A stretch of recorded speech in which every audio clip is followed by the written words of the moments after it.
Camille, ma fiancée de 31 ans, et moi sommes ensemble depuis 4 ans et fiancés depuis 6 mois. Le mariage est prévu dans 3 mois. Tout était parfait, du moins je le pensais. Un peu stressant avec tous les acomptes des prestataires pour le domaine et le traiteur, ainsi que les plans de table, mais parfait. Nous vivons ensemble dans mon appartement. J'en suis propriétaire et elle a emménagé il y a 2 ans. Il y a 2 mois, mon grand-père est décédé. C'était dur, mais il a eu une longue vie. Il m'a laissé un héritage très important. Après tous les droits de succession et les frais de notaire, environ 500 000 € sont arrivés sur mon nouveau compte de placement la semaine dernière. Je l'ai dit à Camille, bien sûr. Elle a été compatissante pour mon grand-père, mais aussi très enthousiaste pour notre avenir. Puis, il y a 3 soirs, la bombe a explosé. Elle m'a fait asseoir sur le canapé, en larmes. Ses mains tremblaient. Je pensais qu'il était arrivé quelque chose de terrible à sa famille. Camille, Thomas, je dois te dire quelque chose, et j'ai tellement honte. Je ne sais pas comment te le dire. Moi, mon amour, qu'est-ce qu'il y a? Tu peux tout me dire. Nous sommes une équipe. J'ai des dettes, beaucoup de dettes d'avant notre rencontre. Ça me hante. D'accord. Genre, un crédit à la consommation qui a dérapé? De combien parle-t-on? C'est 120 000 €. Je l'ai juste regardé fixement. 120 000 €? Comment? Elle est responsable marketing, elle gagne bien sa vie. Comment, Camille? Un prêt étudiant? D'où ça vient? C'est compliqué. J'ai fait de très mauvais investissements, et j'ai aidé un ami qui m'a ensuite laissé tomber, et je me suis retrouvé à payer les pots cassés. C'est juste un prêt privé, et les intérêts. Thomas, ça m'écrase. J'ai réussi à gérer jusqu'à présent, mais maintenant. Elle a levé les yeux vers moi, le regard plein de larmes. Et j'ai alors réalisé autre chose. Thomas, je ne peux pas commencer notre mariage comme ça. Je ne peux pas apporter cette honte dans notre nouvelle vie. Ça va nous détruire. Et puis, ton héritage. C'est apparu comme un signe, comme si l'univers nous donnait l'occasion de repartir à zéro pour nous. Mon ventre s'est noué, glacé. C'était la première fois que j'en entendais parler en 4 ans, mais j'aime cette femme, ou du moins je le croyais. Moi, bien sûr, chérie, nous sommes une équipe. Tu as raison. Nous allons gérer ça ensemble. Nous allons le rembourser. Le soulagement sur son visage a été immédiat. Elle m'a pris dans ses bras, pleurant en disant que j'étais son sauveur. Mais ce sentiment de froid n'a pas disparu. Un prêt privé de 120 000 € suite à un mauvais investissement?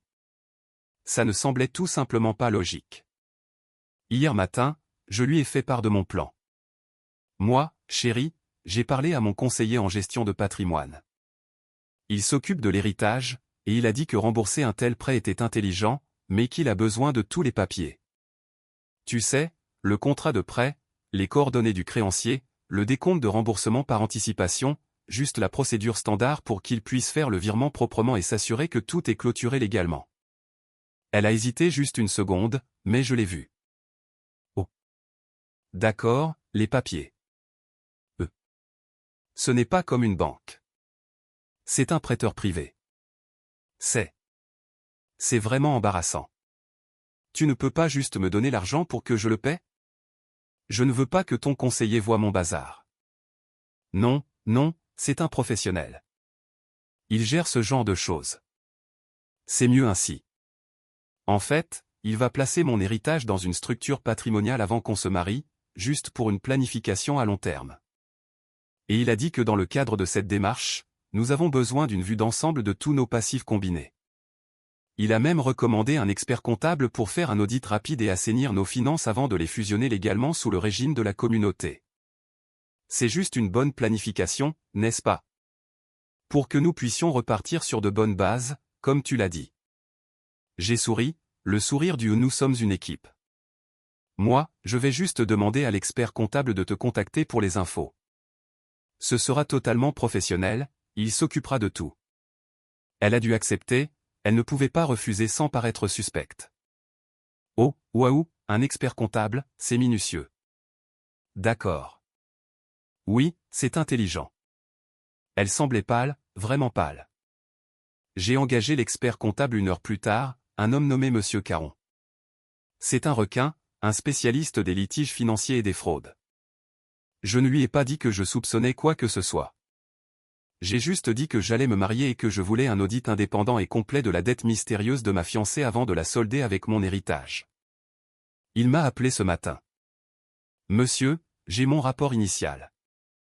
Je pense que vous devez venir à mon cabinet. Tout de suite. Je me sens malade. Je conduis vers son bureau en ce moment même. Je suis terrifié par ce qu'il a trouvé. Mise à jour 1. Ça fait une semaine. J'écris ceci depuis une chambre d'hôtel.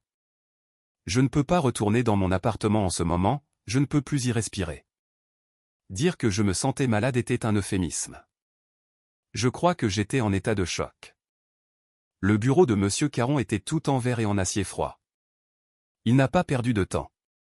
Monsieur, vous m'avez demandé d'enquêter sur une dette de 120 000 euros. Je l'ai trouvé.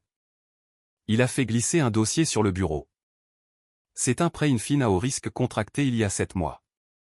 Le prêteur est un fonds d'investissement privé. Les conditions sont très agressives, 12% d'intérêt avec la totalité du capital, soit les 120 000 euros, exigibles en un seul versement final. Moi, un versement final. Quand? Dans 4 mois. J'ai fait le calcul. 4 mois. Notre mariage est dans 3. Le paiement est dû 1 mois après que nous soyons légalement mariés. Mon sang n'a fait qu'un tour. Quoi? À quoi a servi ce prêt? Elle a parlé de mauvais investissement. C'est là que ça devient intéressant. Le prêt a été viré directement par le prêteur sur le compte séquestre d'un notaire. Il a été utilisé comme apport personnel de 20% pour l'achat sur plan d'un appartement neuf de 600 000 euros dans ce nouveau programme immobilier de luxe sur les quais. Il a fait glisser un autre document, un extrait de l'acte de propriété. La propriété est au nom de 2 personnes, Camille, célibataire avec 50% des parts en indivision, et Julien, célibataire avec 50% des parts. Julien, son ex-petit ami. Celui à qui elle jurait ne pas avoir parlé depuis 5 ans, celui qu'elle disait être toxique et immature. Ils possèdent ensemble un appartement de 600 000 euros. Il apparaît, monsieur, que la dette mystérieuse de votre fiancée est en fait sa part d'un apport personnel pour un investissement immobilier qu'elle possède avec un autre homme. Le prêt pour cet apport arrive à échéance juste après votre mariage. Elle prévoyait, semble-t-il, que votre héritage serve à le rembourser. Je n'ai rien dit. Je suis juste resté assis là. Le monde est devenu flou. Elle ne faisait pas que me tromper. Ce n'était pas un simple moment d'égarement. C'était une arnaque, une escroquerie longue et calculée de 7 mois. Elle se constituait un patrimoine en secret avec son ex, et j'étais le pigeon qui allait le financer. J'ai payé les honoraires de Monsieur Caron. C'était 8 500 euros, chaque centime en valait la peine. Je suis rentré chez moi. Elle était là, préparant le dîner, tout sourire. Et, mon cœur, tu es en retard. Comment s'est passée ta journée? Ton comptable a eu ce dont il avait besoin. Je n'ai rien dit. J'ai juste marché jusqu'à la table basse et j'ai laissé tomber le dossier. L'acte de propriété, le contrat de prêt. J'ai simplement pointé du doigt le deuxième nom. Moi, qui est Julien? Le sourire ne s'est pas seulement effacé, il s'est brisé. J'ai vu les couleurs quitter son visage. Elle ressemblait à un fantôme. Je peux t'expliquer. Ce n'est pas. Ce n'est pas ce que tu crois. S'il te plaît, essaie. Explique-moi comment tu possèdes accidentellement la moitié d'un appartement à 600 000 euros avec ton ex. Explique-moi comment ta dette mystérieuse est en réalité un prêt à taux usuraires que tu comptais m'escroquer en me le faisant payer avec l'argent de mon grand-père décédé une fois que je t'aurais épousé. Elle a juste fixé les papiers. Elle était coincée, totalement prise au piège.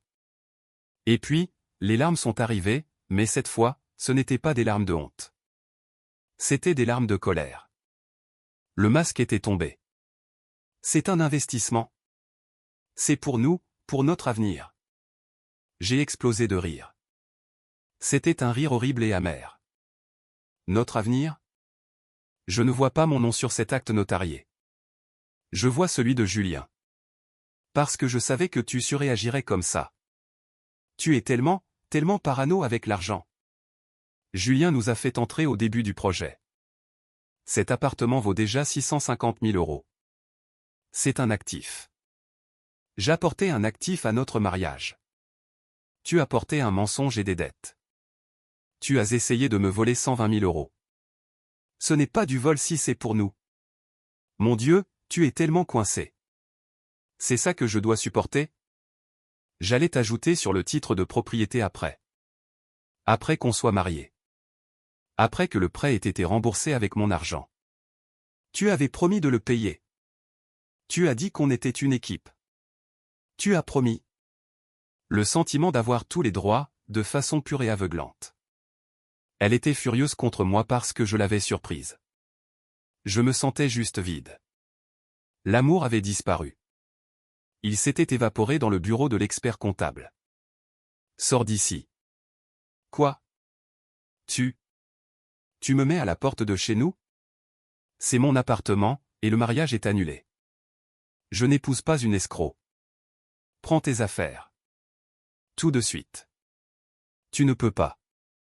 Tu ne peux pas faire ça. Nous avons versé des acomptes. Ma robe, ma mère. Tu ne me fais pas ça. Si, je le fais. Tu as 1 heure pour faire un sac, après quoi je change les serrures. Sors.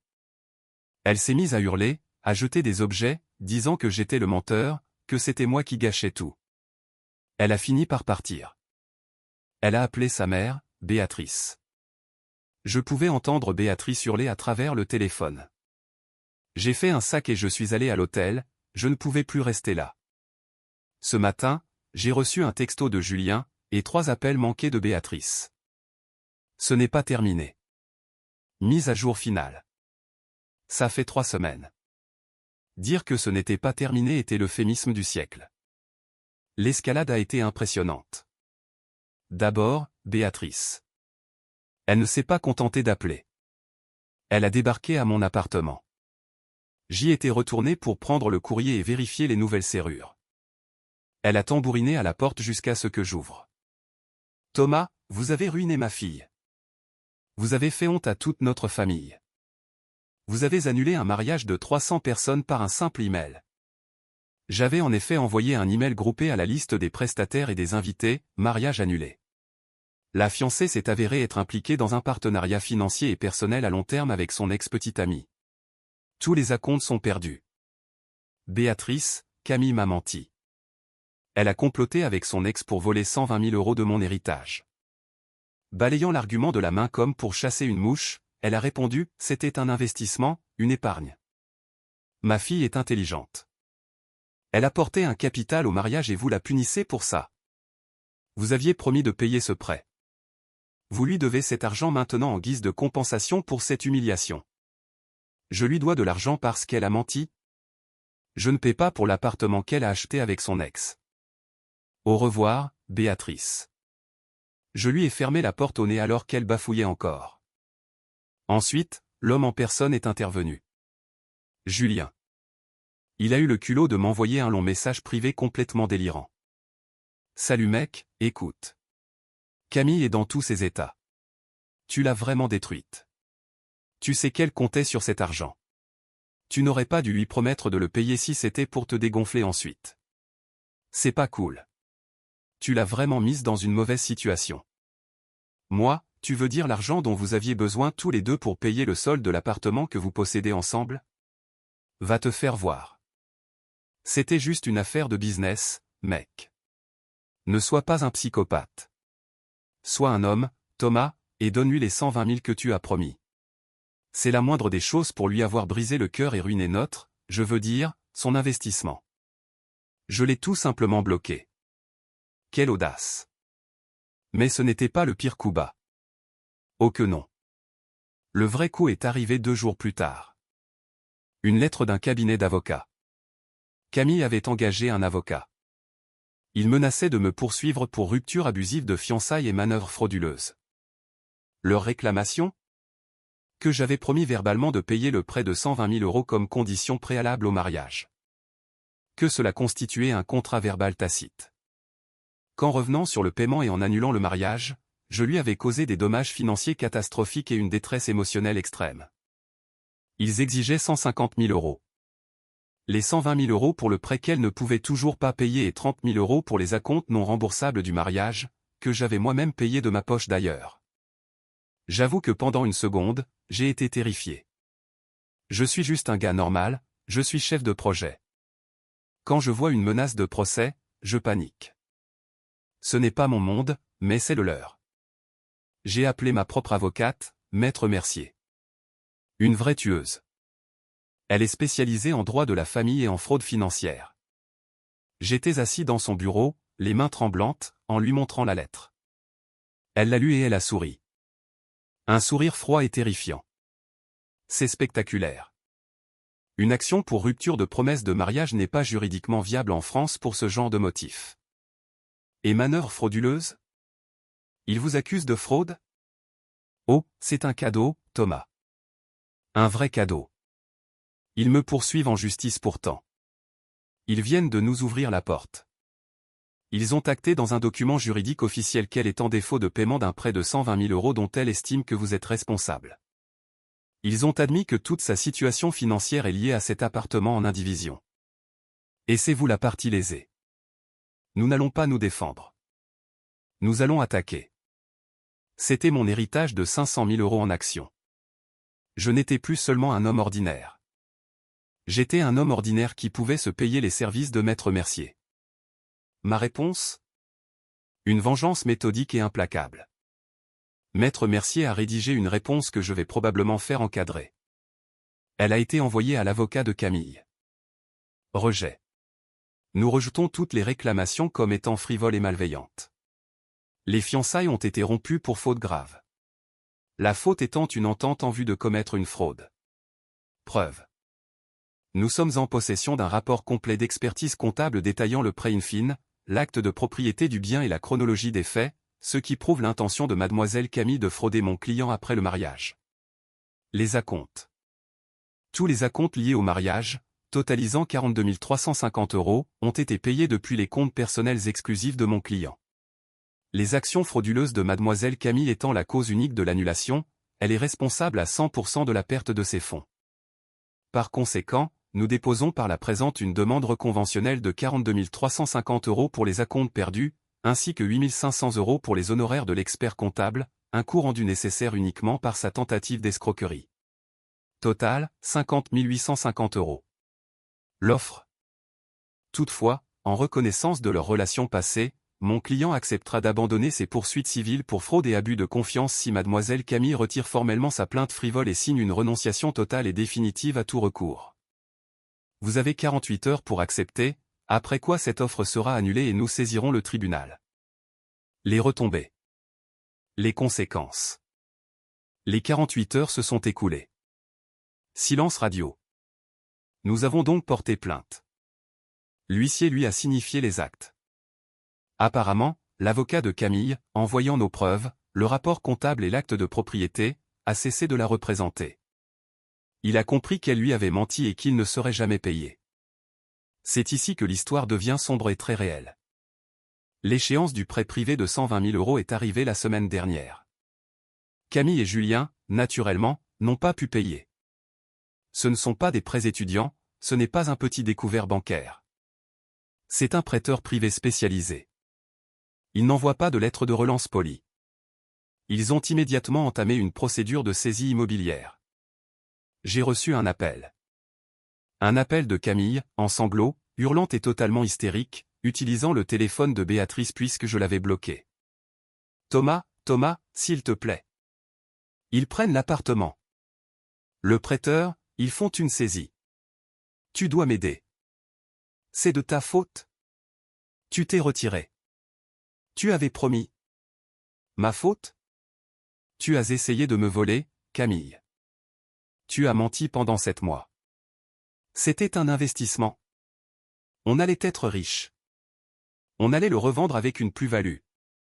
Maintenant je vais être ruiné. Ils vont me poursuivre, je vais être fiché à la Banque de France, ma vie est finie. Thomas, s'il te plaît. Donne-moi juste les 120 000 euros. Je ne te poursuivrai pas, je ferai n'importe quoi. S'il te plaît. Je n'abandonne pas ma procédure, Camille. Tu me dois 50 850 €. Tu devrais en parler à ton avocat. Oh, attends. J'ai raccroché. J'ai bloqué le numéro de Béatrice. La fin. L'appartement a été vendu aux enchères suite à la saisie immobilière il y a 2 jours. Comme il s'agissait d'une construction neuve sur plan et que le marché immobilier est tendu, le prix d'adjudication a couvert à peine le prêt de 120 000 € plus les énormes pénalités de retard et les frais de justice du prêteur. Camille et Julien ont perdu la totalité de leur apport de 120 000 €. C'est volatilisé. Disparu. Ils se rejettent mutuellement la faute, bien évidemment. J'ai appris par un ami commun que Julien avait quitté la région. Il n'était probablement que sur l'acte de propriété et elle devait être la seule emprunteuse sur le contrat de prêt. Et ma procédure ? Elle n'avait pas d'avocat. Elle n'a jamais répondu aux convocations. Elle a été condamnée par un jugement par défaut. Elle me doit désormais légalement 50 850 €. J'ai reçu un texto de ce même ami commun hier. Camille a dû retourner vivre chez sa mère, Béatrice. Elle est complètement fauchée. Et elle raconte à tout le monde que je suis un monstre qui l'a mise sur la paille pour une simple erreur de parcours. Aux dernières nouvelles, elle essayait de déposer un dossier de surendettement à la Banque de France. Le dossier de surendettement effacera presque certainement la dette de 50 850 € qu'elle me doit. Je ne reverrai jamais cet argent. Et c'est la triste réalité des choses. J'ai gagné, mais j'ai quand même perdu plus de 50 000 € pour les acomptes du mariage et l'audit financier. C'est le prix de cette leçon de vie. Ce n'est pas une fin heureuse. Je ne suis pas en train de faire de la randonnée ou de vivre ma meilleure vie. Je me sens incroyablement vide. Mais je suis en sécurité. J'ai toujours la grande majorité de mon héritage à l'abri. Elle a un dossier de surendettement, une saisie immobilière sur son casier, plus d'appartements, plus d'ex, et plus de fiancés. Elle a joué à un jeu stupide et vicieux. Elle a perdu. Ce n'est pas de la vengeance. C'est juste des mathématiques.